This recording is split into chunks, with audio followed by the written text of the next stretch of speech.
আমি আমার ফ্যানদের কাছে, দেশে বিদেশের সকল মানুষের কাছে, আমি আমার পরিবারের কাছে মাথাটা উঁচু করে দাঁড়াতে পেরেছি। এই যে অস্ট্রেলিয়ার পুলিশের বক্তব্য আপনারা কালকেই পেয়েছেন, আবার একটু পরেন।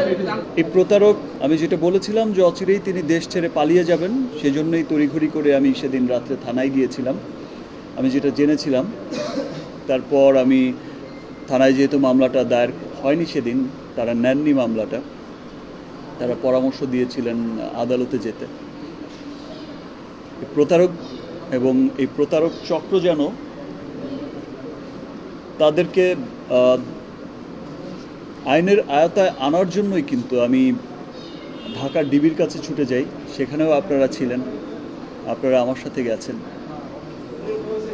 এবং তার পরের দিন ঢাকার ডিবি জানিয়েছেন যে তিনি দেশ ছেড়ে কিন্তু পালিয়ে গেছেন, এবং ইতিমধ্যে আমরা সকলেই জানি যে তিনি দেশ ছেড়ে পালিয়ে যেতে সক্ষমও হয়েছেন।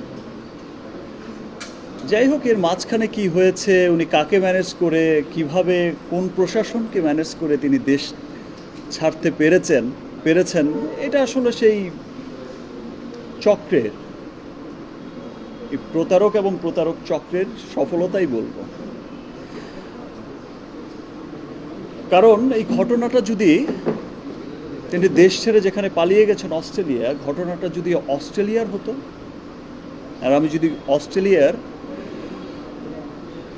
প্রমাণাদি সহ যদি অস্ট্রেলিয়ার কোনো থানায় গিয়ে ওই অভিযোগটা করতাম, হয়তো অস্ট্রেলিয়ান প্রশাসন তাকে কিন্তু ইমিগ্রেশনে আটকানোর ব্যবস্থাটা করতেন, বা তাকে ডাকতেন, একবার হলেও ডেকে তার সাথে কথা বলার চেষ্টা করতেন।